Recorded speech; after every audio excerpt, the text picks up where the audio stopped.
Hi everybody, this is Dee at Aloha Astro, and today is the full moon in Sagittarius. It will be occurring at 3:12 p.m. Eastern Time on Friday, June the 5th. And let's take a look at the forecast that I wrote for this full moon, and it is also an eclipse. So here's the image that I found. I want to believe, and there of course is Wendy reading Peter Pan, and here we see the pirate ship up there in front of the full moon, and if we look really closely, there's Peter Pan. We definitely have some of that Peter Pan story in the energy of the planets today. And please visit the artist site at Etsy. She's got some fantastic illustrations and prints and gifts.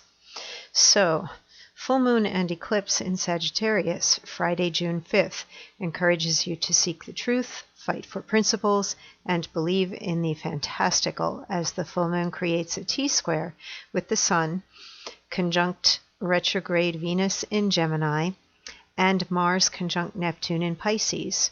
Sagittarius is the mutable, flexible, adaptable fire sign associated with the 9th house of gathering and sharing information and experiences, writing, teaching, higher education, foreign travel, philosophy and ideology, and our worldly brothers and sisters from other cultures, countries, or spiritual paths. Jupiter, a benevolent planet of growth, rules Sagittarius. These are the concerns no matter where the full moon occurs in your own natal chart. Just blend the houses and signs to see where you need to seek and expand. Wisdom gained from life often comes as a result of maturing, making mistakes, and resetting your course. The lunar eclipse can reveal the light and shadows, but it is up to you to decide how to use that knowledge. Romantically, the Moon, Sun, Venus, Mars, and Neptune are woven together as quixotically as Peter Pan, Wendy, and Tinkerbell. It's complicated. Mercury in Cancer squared to Chiron in Aries is akin to Wendy mothering the Lost Boys. Chiron square to Mercury may make you overprotective of loved ones, but the sextile Mercury forms to Uranus and Taurus encourages fostering independence to establish stability. The North Node in Gemini, quincunx Jupiter and Pluto, both retrograde in Capricorn, highlights citizens protesting against a greedy, abusive, and unjust system. When both Jupiter and Saturn join in Aquarius in 2021, the changes brought about by the present Jupiter-Pluto upheaval will be evident. Keep the faith. So let's take a look at what's going on visually at the transits over at Planet Watcher. And there we've got the moon at Sagittarius, 15 degrees, 34 minutes, and it is making an opposition to the sun in Gemini at 15 degrees, 34 minutes, and that is conjunct Venus retrograding. Whenever we have a retrograde planet, there's something that we go back over, or we have to basically hit the reset button. Love life, people that you may know from the past, relationships, and what you think about them may all come up during this time frame. While we have two romantic planets, technically three, we've got Venus, which is the affectionate nature and desires, pleasure. Neptune has more to do with romance and the long-term love, making memories that last a long time, yearning for those that are not with you. And Mars is a strong physical planet, especially in terms of sexual drive. When it is joining Neptune, as it's doing here, it increases the sexual and romantic energy combined together. It's very easy to mistake lust for love under this influence. And it can also be a slightly frustrating conjunction in that if you're not getting what you truly want, you can feel a little bit disappointed, upset, maybe wanting to manipulate or somehow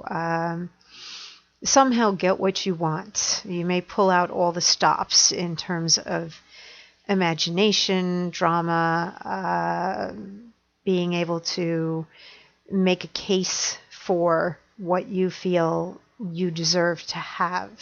And if there's a great amount of resistance in this T-square toward you getting what you would like to have, then you might act out against it. This is partly why we have a lot of demonstration going on in the negative form right now on a societal level. The quincunx here definitely would show, with the North Node at the final degree of Gemini, that we need to go back over some things and correct things that are out of bounds now, and on all levels, not just governmentally, but what else is going on in your life that might be out of bounds, what's gone too far, what do you need to rein in and get a greater control over, where have you been excessive or not paying attention or not doing your due diligence in taking care of things properly, where have you been rationalizing or making excuses. And that is what Jupiter and Pluto conjunct in Capricorn, and they are both retrograde, might bring up. Now, in terms of the world, there's a lot going on, and there will be changes because we do have Saturn right now in Aquarius. Now, it's not going to stay in Aquarius too much longer before it retrogrades back into Capricorn, and then we have to wait for it to come direct in September and move back into Aquarius in December. So things may actually get a bit worse before they get better. And it may be that any new beginnings or new starts and wanting to put down any new foundation, it might not stick. It may not address needs properly until we get into December, January, where we have Jupiter coming out of Capricorn, and then we'll have Saturn also out of Capricorn again and back into Aquarius. Once we get to January, they're not retrograding back into Capricorn.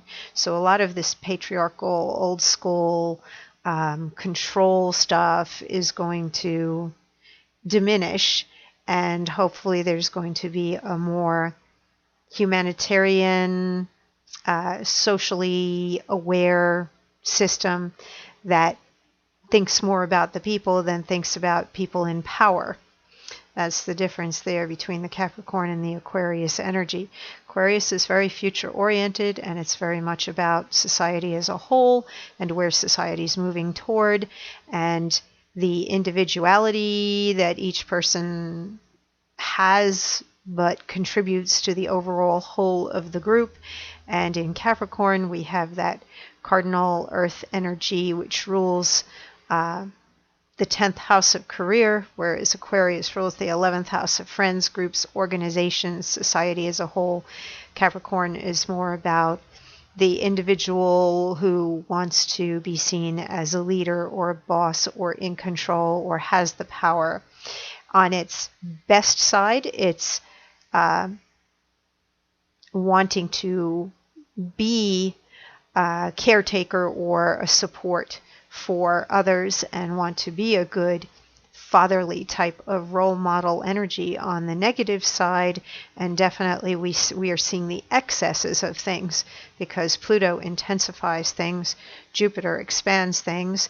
This is literally like a big money conjunction.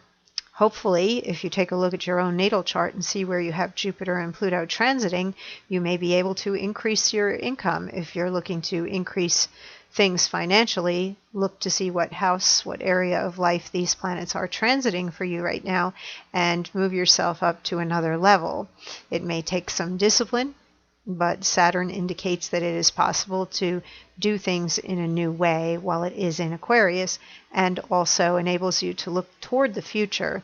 So you may be able to literally get a leg up in your own life and look toward what changes do you need to make, what new systems do you need to put in place so that you can become more self-sufficient, your own boss, have your own source of income, not be reliant upon somebody else.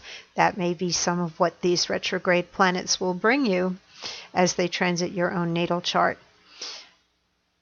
Definitely, if you feel called to be demonstrating in the flesh and actually show up, do be aware that we have things here that represent some harm to the physical body.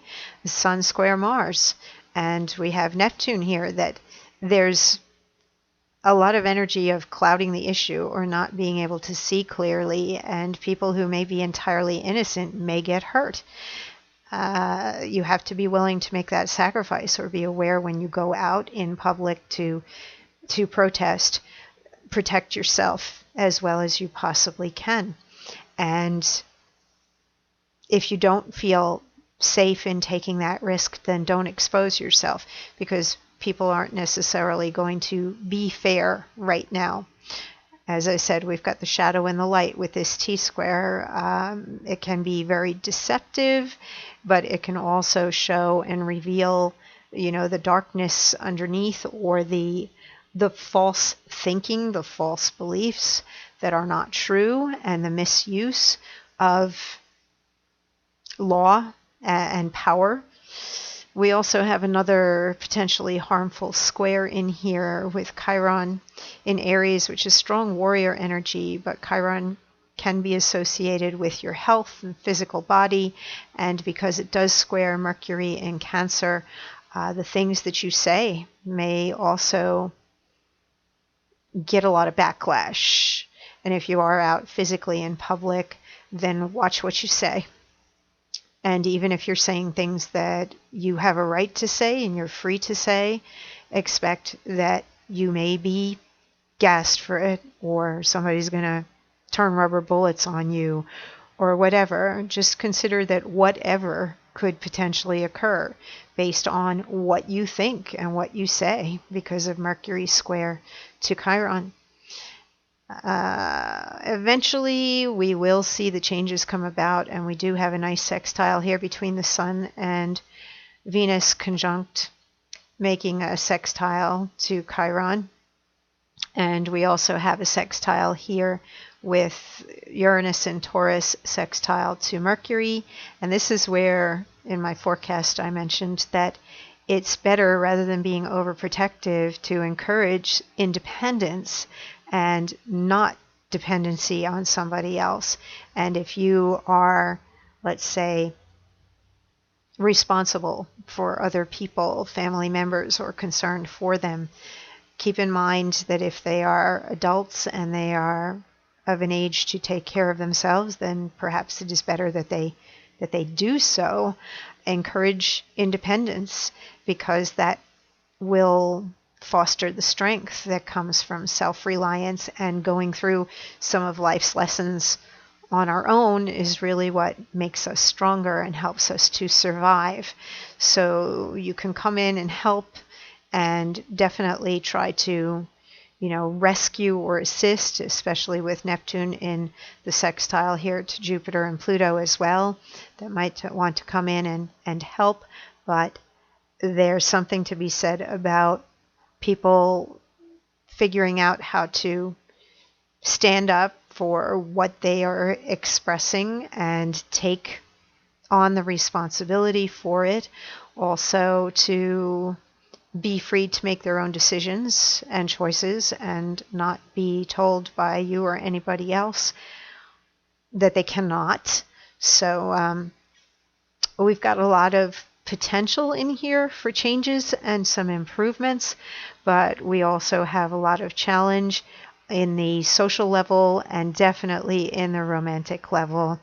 These are Peter Pan signs, Sagittarius and Gemini. This brings up the whole Peter Pan dynamic of being uncertain, wanting to remain friends, not really wanting to grow up and be mature, wanting to be able to change one's mind and not have to sit still somewhere for very long, despite the fact that we have Mars and Neptune in Pisces that creates a yearning, especially on the physical level, to be with somebody. Yet we've got this square going on to the Moon in a very independent, fiery sign that just wants to be friends or go off and seek the next exciting thing. And also the square to the Sun and Venus, that a certain amount of boredom or restlessness is likely to occur, even if there's a desire for affection and sex and romance. It might not last long due to Venus retrograde. And if you get back together with an ex, it is likely that whatever your major issues were that broke you up way back when, that they will come back around to be dealt with, and either you can heal and fix them or you won't. And with the T-square, it reminds you that there's work. There's always work with a T-square. So if you're going to carry the past around with you and allow it to poison the present, that needs to be corrected. And that's the only way you're going to be able to move forward, is to work over things from your past, to not just think, oh, we're back together and everything's going to be great, and nobody's talking about what happened before. If there wasn't any closure, or if it wasn't settled back then just, sparking off each other now and finding that you are happy being together on the physical level. But if you ignore the emotional and the personal and what your needs really are, and what role you played in the relationship before that might have led to its demise, if none of that is discussed and worked on, then you're just going to have more of the same for the long term. It may not last. We will be coming into Mercury retrograde soon. I don't even want to start talking about what goes on in the third week in June. Folks, if you think like, oh, we're at the full moon, things get better now. No, not really. June's a pretty intense month. And the third week in June, particularly from about the 20th to the 26th, that particular week is going to be more extreme emotionally, I believe, than this might be. So if you're already feeling like you're on a rough ride, just hold on to your hat, because it might get rougher. And consider, as you make decisions right now, that put yourself ahead 2 weeks and think about how you will feel about decisions made right now 2 weeks from now, if it's at all possible. Until we get into mid-July and we start coming out of certain retrogrades like Venus and Mercury, it's going to be a little bit squirrely, and people are still going to be dealing with past stuff. And I don't know how that will affect you personally without seeing your own personal chart. But generally, we're going to switch from Gemini energy in June, right around that time period, the third week, into more Cancer energy. And we're going to be much more certain of things once we get to the end of the month. And as we head into July, things may become clearer. We may know what we need and want. We're better able to stick with a decision. Whereas right now, while we still have a lot of Gemini mutability and uncertainty, things are just up in the air. And particularly with the air, the fire, the water T-square here, we're confused between what we might want to be moving toward, what our logic is telling us, and multiple options perhaps to choose from, and then what our intuition is trying to give us, especially through the body. I would actually recommend that you meditate and listen to what your physical body is telling you, or when you, let's say, make contact with people and you're trying to figure out where you stand with somebody, listen to what your intuition is saying, listen to what your gut and your instincts are saying, rather than what you might want to believe. And I think that that would be the better way to move forward, is by the internal clock and the internal gauges. So let's take a look at the Sabian symbol for this degree. We round up to 16 degrees, and we've got the first level, actional. Phase 256, Sagittarius 16 degrees. Seagulls fly around a ship in expectation of food. Keynote, the easily acquired dependence of psychic desires upon the stimulation of social circumstances.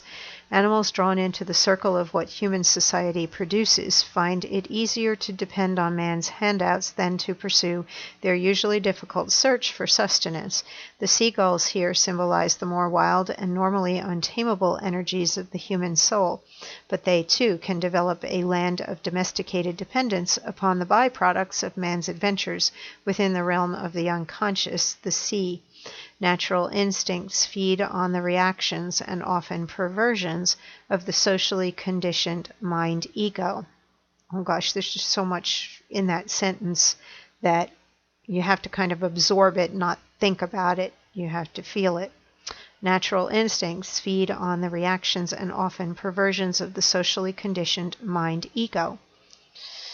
This is the first stage in the process, represented by the 50-second sequence of 5 symbols. It shows us how nature can readily become subservient to man's restless ambition to dominate the entire biosphere through an all-human planetary socio-economic organization. This is a symbol of dependence. Wow, that just brings up so much for me that I could mention, but I know you don't want to sit here and listen to another 20 minutes of video, and I try every week to keep this at about 12 to 20 minutes. Take what you want from this. I'm pretty sure you're getting some images come up in your head about what this might mean. The Sabian symbol usually triggers something in people. It's about impressions and imagery. It's not a science. It's nothing that can be proven, but it always gives a rather profound look at the energy of a degree within the 360 degrees. And this is where the moon is at right now. So this is an energy that could be affecting you, and it may bring up some issues having to do with the keyword dependence and how society can basically be, our untamable parts in our soul can be easily tamed if you were to take away, let's say, all our Netflix right now. Honestly, I wouldn't be too happy at the moment if you took away my Netflix. And there was a time in my life where I didn't have a TV. So, that's giving me something to think about. And I've recently thought about pulling off of Facebook entirely, and I may do that. I'm just not feeling, and for a long time, I've just felt like something in me says, I don't really like Facebook. I use it like everybody does to check up on friends and family and to post my horoscope every day, but I think it may be time that I take like a social media or at least a Facebook break. I don't know if I'm going to give up my Netflix right away, because for me right now, it's a great escape. And I think we all need a little bit of that escapism. That Mars and Neptune in Pisces is definitely creating that yearning for wanting to get away from where we are right now. And if we've been in quarantine, and some of us still are under quarantine, then that urge to get out there and travel and move around is particularly strong under this Sagittarius full moon, because it does rule the 9th house, and that is a house of travel. So if you are able to get out and safely do some traveling this weekend, go ahead, or maybe make some plans about a bucket list trip you're going to take someday in the future, or maybe tour a museum virtually online, something that's going to satisfy that yearning for expansion and being able to get out and be free or independent, or remove yourself from the present place and time and what's going on in your life, and in a way that's not harmful to you. Anyway, that's what we have going on, and you can check in with me for readings over at Aloha Astro. You can schedule an appointment. I also have recorded reading options available, and I try every now and then, I just look at the stars and say, I just can't face it. I can't think of something good to say, which has happened a couple of times recently where my own energy just dips.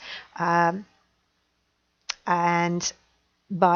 most times you can find me here on a daily basis, and I am still cross-posting to the social media sites that you see over here, and you can follow me at any of them, although I may be taking a Facebook break in the near future.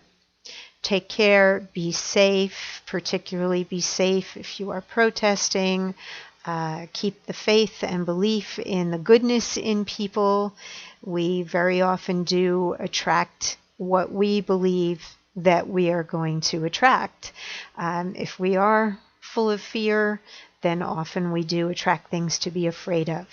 And if we are feeling kind toward other people, then we're going to be more likely to attract the people who are going to be kind and loving to us. Until the next video that I'll be doing in about 2 weeks' time, be safe and stay healthy, and I will see you soon.